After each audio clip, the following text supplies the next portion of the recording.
calling attention akan kalanga calling attention to a matter of urgent public importance kan nei don ani Rule 59 of the Rules of Procedure and Conduct of Business in Mizoram Legislative Assembly mangin mau mitvel chungchanga member zawng tak pulal mon pe puntein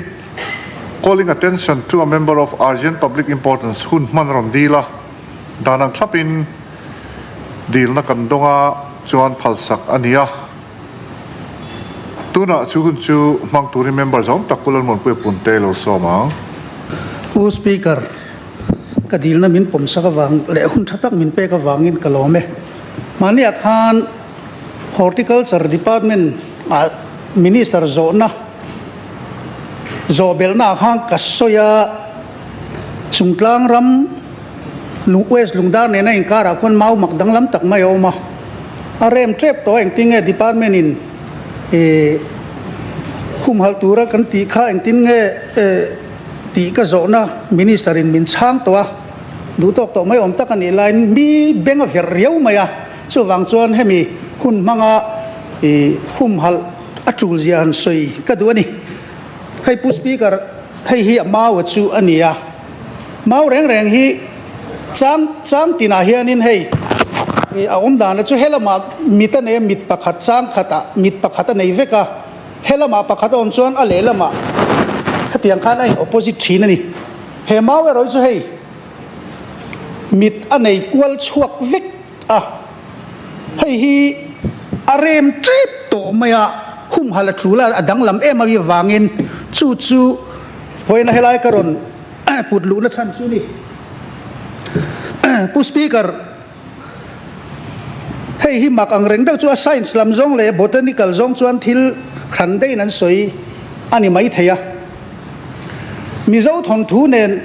inzawm na ne chu ngai an ti ngaihnawm tu nia chu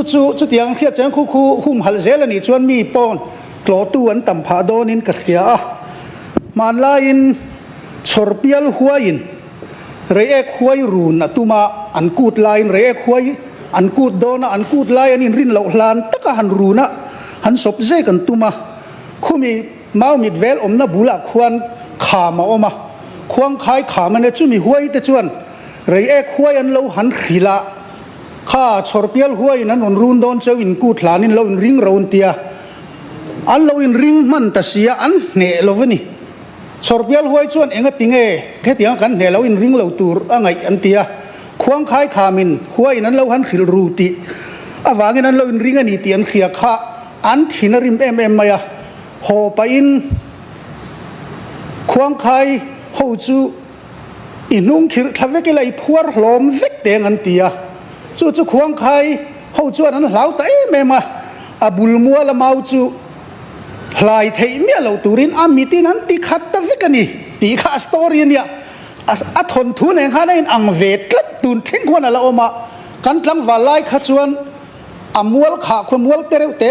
khat vek a hlangina omani mara chu awang ta tial maya ni kuma ka zukala asam pulpo kala minister nena le department nena kala department la minan tuipui khopa alomom khop mai hayan zir chiang don ania ni kum ain kumina alo wang le to mani to zola ka kalkhan amuna khan lu ta zon de wangai ti ta tlat maya chu wang chong khu are mai lo nan amao hi chu en te wala ni lova adang lam ve a thawnthu nen Mizo thawnthu nen in milve thlap ani box sia wang khan ahlu veria win ka khia chu humhalh that ani theinan ka soi department pon thatakin ma an la horticulture department chunga po kalome mema tin sakordai apar sakordai pulal sanga huana hian mau danglam tak a omboka chu ta chuanin hei helai hian ti hian a point tian a in rin chawa atla achanga atlang zela ti khan rong noi pa ngai moi tak ang hian a omani khi po khi humhalh that a tha khop mai khi phei ki chu amoya ti pun ani phei chuanin a tha khop donin ka khria pu speaker kalome le a concern minister zawng to horticulture department chang tu pu sil soibong soitura nei em lokin hei house property akan present nge kalau thei ngilani sai tu ran nei chuan ni lo so mi la pu speaker toite in hei sang ni som ni pali kum top lama khan ama wa hi ama pumon puya kal tlang hian kan mu a te chuan sang ni som ni panga khan department point e kan zui nga la ngai ni botanical scientist lam te po kan beron na chutiang chuan malak na kalpui me kan ya tin heritage lam ak kai noi deuh leka khulai khu ni ahunga han hung te po athat arin oma kan lo zui ze langa kan zui mek ani boka tin khi lai sakordai lama mau po kha nikum zun tha khan amawa kha kan mu boka khilam po kan zui ve reng ani ti kha kan sai kan lo zui zel don nia lo ba ve cái gì nghe mình hoàn ni kha rin mau chúng ta kan zo na omat ka ve lam te kha atang kha ni zo na kha om bia lo kha nia he tu na mau chúng ta ka ding lam pa mi ten ron boi pui le ta a tui pui tu te kha rin thak kwal to fel te he mani o ka tia nè ani po chu ni mai the sarkar lai piang kan tui pui ni ati e kan lo pin le tu na chuan question number zani samriat le pathumna kan kalang zo to remember zom ta pua ro hinglia na lo so ma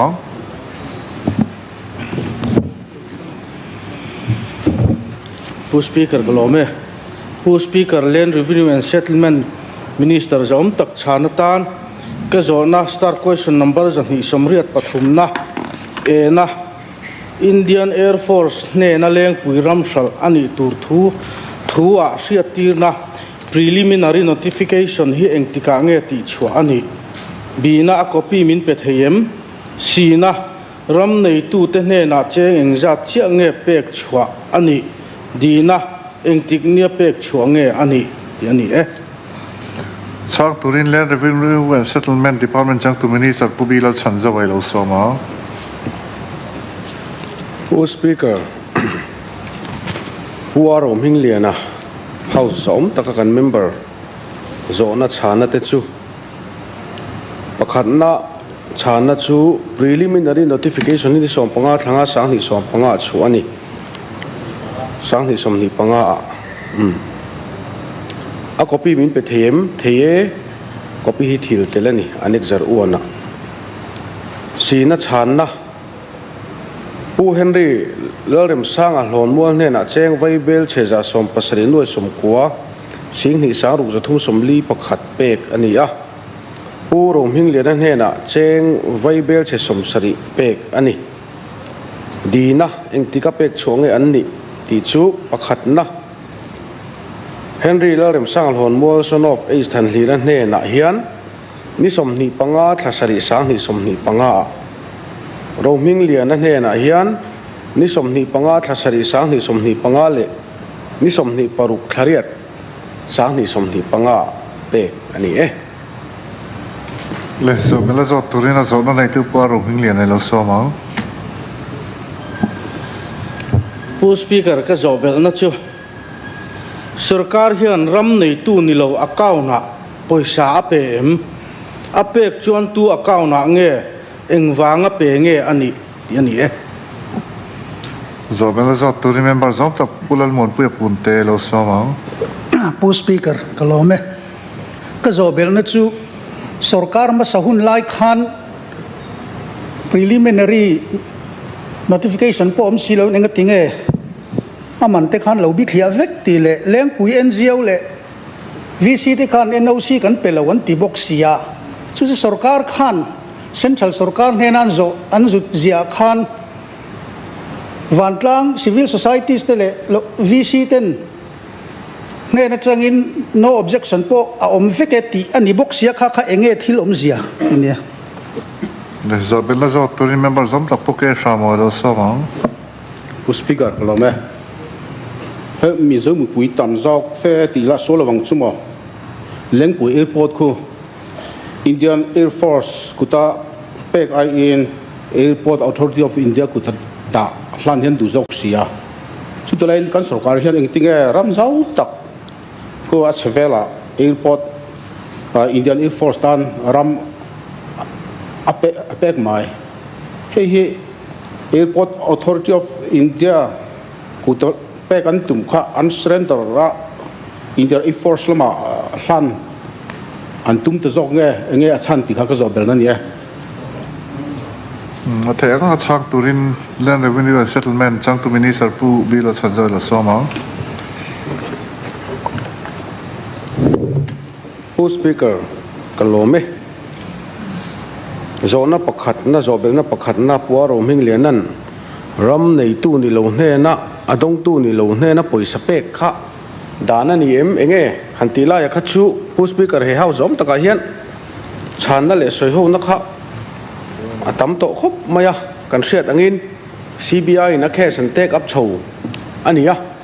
khala ya khachuan CBI kuta da ila helai house a hi chuan kan soya oi duin oya oi dulon oi lowa khala ma khachu soi zui lo tamai la apani na zobel na pulan won puya punte zona khan man bithia chungchang hi nia heng te po hi engkim mai kha CBI in aron take up vek turangai ania ni ni thakwa sang ni som ni pakhata khan aizol DC in NGO tele civil society te nena tra clearance lak fel vek to ni thu te ramman turatan cheng za somret panga per square feet tura in remna thurel oile national highway ta na ram leina man ayat lom jok thu te khatiang kha sang ni som ni pakhata khan alo zukhil vek to mai kha ania tin NGO te khangvel no objection hanti vel te po kha ni som ni paruk thlakwa sang ni som pakwa a aizol DC chuan senior officer in charge Eastern Air Command nena ramchu revenue official tele IFO tu ten joint survey an nei thu te ram nei tu te po GPS coordinate manga fin fi thlapani thu te thu boi hla boyo om lo thu te environment clearance lak po ngai lo thu te tol chung mi te po in do danan le lo thu te khilin survey map copy po allo zu thelu to ani pu speaker heng hi leng puirama ram nei tu te pon he tiang hi sarkar document a kan mu chin ani a khawang khan hei chu sarkar le sarkar ina anlo in dor to na thil kha ani maya hei po hi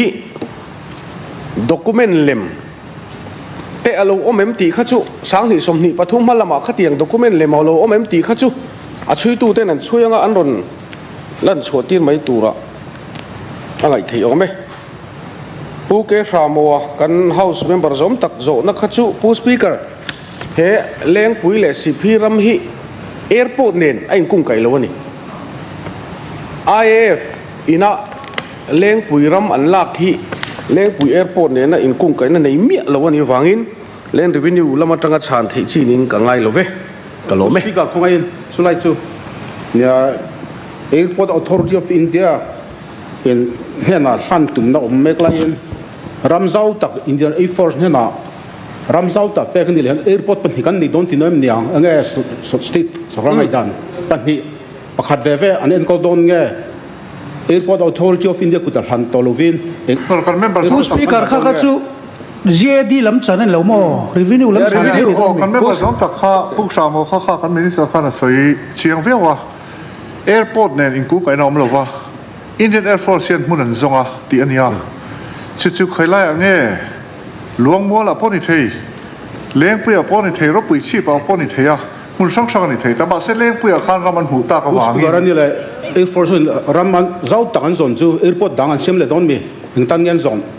Indian Air Force chuan in thil danga tan an man churi nam lo ma ro chu kan sabik lawa Indian Air Force khan an man dan tur chu tuna ke di sei tur ni lo nge kha in ku kai lo ani le zona start question number zan hi samre le palina kan kalanga zo to remember zam tak pu vi mal som chuanga lo soma pu speaker kalome kan Home Minister chuanom tak puke sab danga min chhanna tana ka zawna star question numbers ani somriat palina chu lungle a hian fire station changtlung tak da tumna omem tini e Ole chang turin Home Department chang tu Minister puke sab dang lo soma. Speaker, members tak puvimal som tluanga zona chhanna chu ome tinia 15 Finance Commission hian lunglei fire station building sakna tur hi cheng noiza som kwa panga le sing ni aron sangsona tichuan tuna hian sak mek ania mun hnia thena nia achan vele lam kha first floor le rooftop zo to ania arwala hanti arem chan lo na chu amuna che wang mai ania andang po hi thei vele chunjom hal char tur ni e lome Ole zo bela zo tu na zo na nei tu puvi mal som tluanga member zom tak lo somang. Speaker kalome ka zobel tumaka kha fil fight time ron chang hal vek me ka minister zom tak khan e ka zobel lo menge Le zo bela zo turin pu member zom tak pu arem chak mai lo soma. Speaker kalome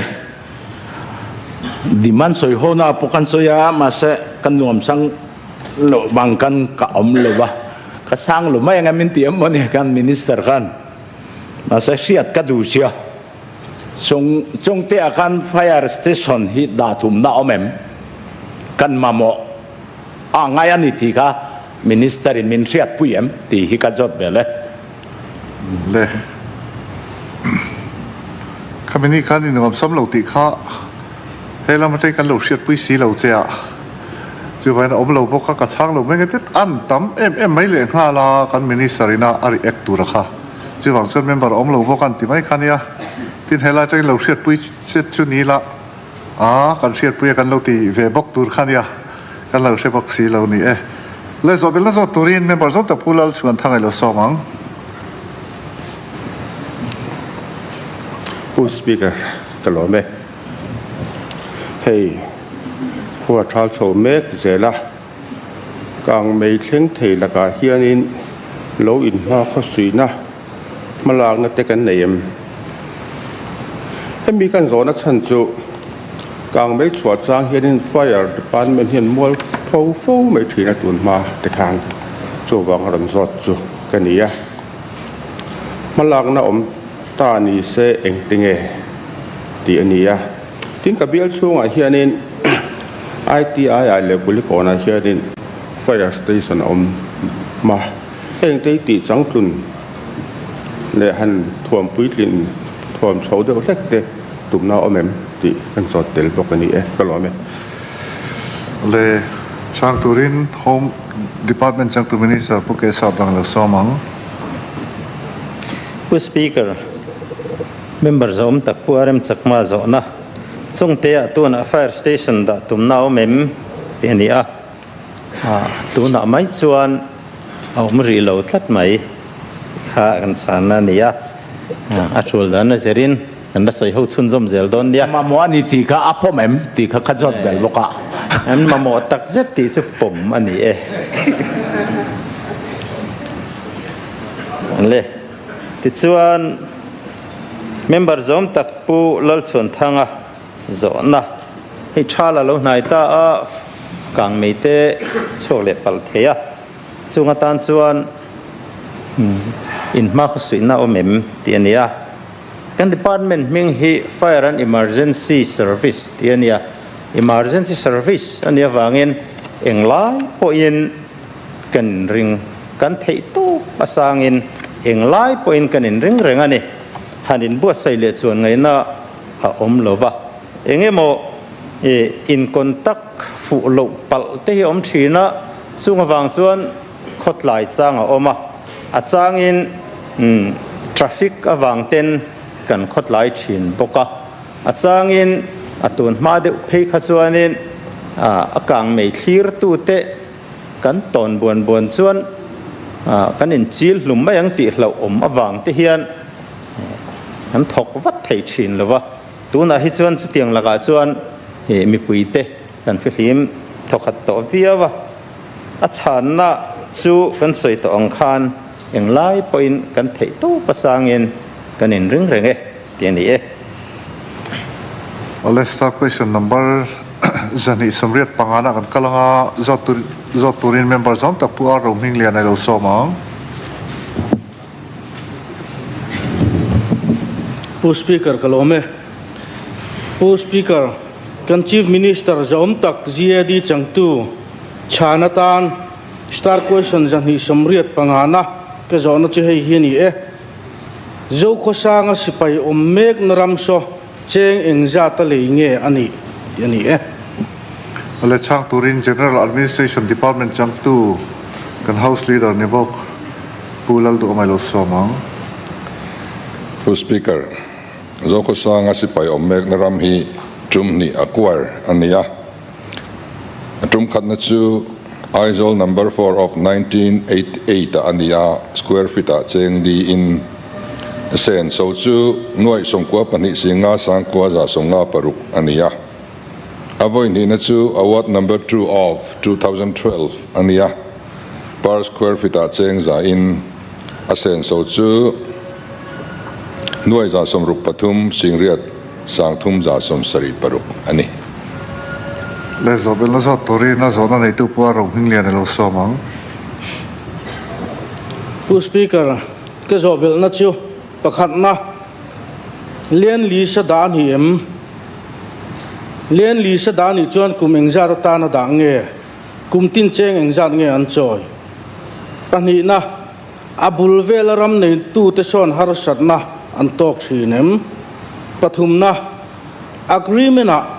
asam rai fulina an duan ang diak diak khan pom ani em ti ani e le zobel na zoturin member zom tak pu vial zai thanza me lo somang Pu speaker kalome kan minister kan house leader zawng tak chhanna tana ka zobel na chu hei hi ni e eng tin nge lamwal kha assam rifle ho khan an chua san mai kan zo chan chu i veilama tang khan tun sarkar thara hian lekha indor neng ma omlo ang khan soi di box sia an chua san mai dar kha fel devin min rit them i kan zo te le zobel na zoturin member zom tak pu ke shamo somang speaker kalome hey central ministry sang in Mizo ma kudan thak don chuan raman ron deal turan ya len list alis zongin ta chun a chan le wang chiang tak an jiang i turani klaya air force kuta ram zau takan pek a chan le wang sorkan na khiat lo kha mak kalu ti du ni an du du ron dil piang kha pek chi a ngai lova a chan le wang a par pas kha a chien chuan pek thin turani lain an thatlat lu mai kha mak ka ti ni ka pu speaker ka zobel na chu slaya sipai ho ain sol lok thilung no chan chu tui problem wang khan nia state sarkarin thakata chumi zat kan provide ang cheu ti anin tiam wanga in son a ka ngai ni kwi tui problem so solve sak an ni to em ting nar tikin tui an dong thiam ti ka zobel na nia le chang turin je de chang tu minister pural do ma lo somang Pu speaker zona nei tu zobel na kha revenue department lam chan anima ma lan li sa pe kan niam ti ania o pe kan nia kum som kwa pakwa tan a ma po khan chu tiang kum som kwa pakwa a local khan ya wangin tiang chuan ti ania lan li reng reng chu a purpose ta na man chu nga ta na pe ania thil danga an mang thiang lova an thal thiang lova de gral thiang bok lova pek chan ang khan an man lo chuan sarkar khan anei len le thei ani tin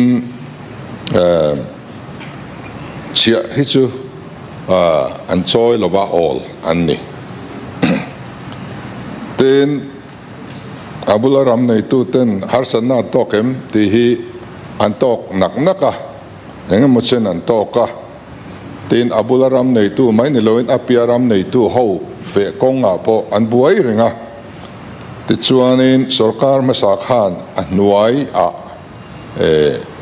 thang de umaya thui de umai na helna kong an lo sial saka amaro chu akal motor akal thei chuang lova tin akong akwal lu tu khrim khrima chu kai ni khanin anuk toy de zokin hei ti dani ngai tong kan tia kan in berema ti chuan anuk toy de zong in kong kha kan zon sak le ta tin chu mi kong chu kal thei lo alo ni chang te pom the nia akong pui pang ngai son ruam man fel tak siamin solaya huan nei tu association tenen asam rifle tenen har san na om lovin tu na hian akal mek ani tin agreement kan zia kha income pa ting puin pa te janri pa te kan soi tlan ania record kan da lem lova chuta chuan sam rifle du dan po ni chuang lovin kan du dan po ni chuang lovin pat ni ina kan rem ti ve na in agreement hi sign anitani tin an chua san ti chu ka sai to thina state day of prayer kan man ni khan kan hon te an lam hoyati an phal lova tina volume te tiniam turin min tia gate an khar bokani a gate pui samin khar sakani ti chuan kan tong trai ruala tong trai rual an zo chuan gate khalo in hong man dai to ni chuwan chuan pathian na thoa kan ngaya hi chu pathian min pek liau liawa kan pom ani pura mo soi kha ram nei tu kan ni na hi kai ni ho kan pian ma dai Bengal Eastern Frontier Regulation 1871 zokme khata khan Mizo rama hian a native nilo scheduled tribe nilovina ram an nei khap ani chu India independent khan Indian Independence Act 1947 mangin adopt so ania tichuan India rama valid so zela state kan han ni khan kan adopt so zela voina hian ala valid ring ani chu mi mang chuan kan inrem na thutlung 371G kan ti hi omia lo ma se alo om dai to 371G hi thil om sa zia non na ani thil thar eng ma om lo BFR a hian khadan kha alo om dai to khami ka kan lo mangar ngara chu wang chuanin tribal reng in non tribal nena ram hi a hal tho chong thiang lo nei tu ni na transfer thiang lo hrim hrima state sarkar in rem ti na pek chavin a thei ani chumi mang chuan heng central institution reng kan dak in te le khatiang chikrang all India radio kan han ti te heng reng hi state sarkar poina mamo ania wangin khadan noya khan pek theina dan kan ne wangin sarkar in rem ti chin chu ape ani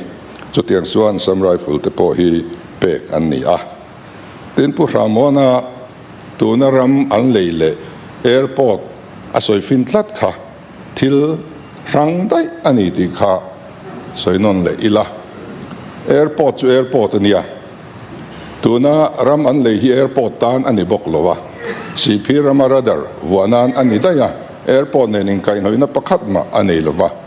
airport chungchanga chuan sarkar masa tangin rei tak kan lo indor to a Indian Air Force tenente an lo indor to a tin an offer po thaviawani amaro chu double AI po dor tho an ya sarkar masa huna po kan beidong tlang ni double AI hian min phur pui lova kan le kha ten chang du lova congress huna po nia MNF huna po nia kaini huna po min ngai tha em ani chuwang chuan an offer achesia Indian Air Force offer kha atharo puisia Indian Air Force lam hi hoi mai teng kan tia amaro chu NGO coordination committee te party dang ten double AI nena lan turani kan ti tak tlat awang khan Indian Air Force kan dor zui to lo reng ani airport chungcha yan Indian Air Force nen kanin kara thu engma aom tolo khata Khan Airport Authority of India nen char kanin dora tin Home Minister nen elai aizol local khan a special flight a gawati thlengin kan thlok thladuna chuta chuan Home Secretary le DIB tapan deka tenen kan pa li in kan ni a tapo chuan Home Minister khan double AI pek mai hi thang heti zawng hen ma kan le don nia Civil Aviation Minister le nang nen kan pathumin soiho photi la atia amaro chu soiho na hun kha aom le thei ta si lova zoin Home Secretary ron tir chowa malak dan tur kan soihowa nikum November thla khanin ka reta itana gara Civil Aviation Minister hovin meeting kan zup nei le a